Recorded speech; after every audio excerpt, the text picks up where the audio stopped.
രണ്ടാം പിണറായി സർക്കാരിന്റെ 4ാം വാർഷികത്തോടനുബന്ധിച്ച് മുഖ്യമന്ത്രി പിണറായി വിജയന്റെ നേതൃത്വത്തിൽ ജില്ലാതല യോഗവും മുഖാമുഖം പരിപാടിയും തൃശ്ശൂരിൽ നടന്നു.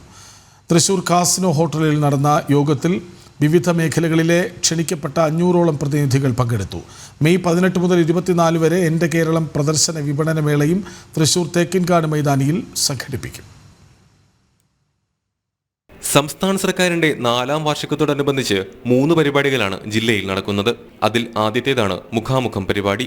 മുഖ്യമന്ത്രിയുടെ നേതൃത്വത്തിലുള്ള ജില്ലാതല യോഗം രാവിലെ തൃശൂർ കാസിനോ ഹോട്ടലിൽ നടന്നു. എല്ലാം ശരിയാക്കുമെന്ന് LDF പറഞ്ഞപ്പോൾ ജനങ്ങൾ വിശ്വസിച്ചുവെന്ന് മുഖ്യമന്ത്രി പിണറായി വിജയൻ പറഞ്ഞു. ആ കാര്യം ജനങ്ങൾ വിശ്വാസത്തിലെടുത്തു. LDF വാഗ്ദാനം ചെയ്ത കാര്യങ്ങൾ നടപ്പാക്കുമെന്ന പ്രതീക്ഷ ജനങ്ങൾക്കുണ്ടായി. എല്ലാ കാര്യങ്ങളും ശരിയാക്കുന്നതിന് എല്ലാ ഭാഗങ്ങളിൽ നിന്നും പിന്തുണ ലഭിക്കണം. എന്നാൽ അക്കാര്യത്തിൽ ചില ഘട്ടങ്ങളിൽ നിർഭാഗ്യകരമായ അനുഭവങ്ങൾ ഉണ്ടായെന്നും മുഖ്യമന്ത്രി കൂട്ടിച്ചേർത്തു. മന്ത്രിമാരായ K. Rajan, R. Bindu, MLA Mar, ജില്ലാ കളക്ടർ, മേയർ തുടങ്ങിയവർ പങ്കെടുത്തു. മെയ് 18 ആരംഭിച്ച് 24 അവസാനിക്കുന്ന രീതിയിൽ തേക്കിൻകാട് മൈതാനത്തെ വിദ്യാർത്ഥി കോർണറിൽ ഒരുക്കുന്ന എൻ്റെ കേരളം പ്രദർശന വിപണനമേളയാണ് വാർഷികത്തോടനുബന്ധിച്ച് നടക്കുന്ന 2ാമത്തെ പരിപാടി.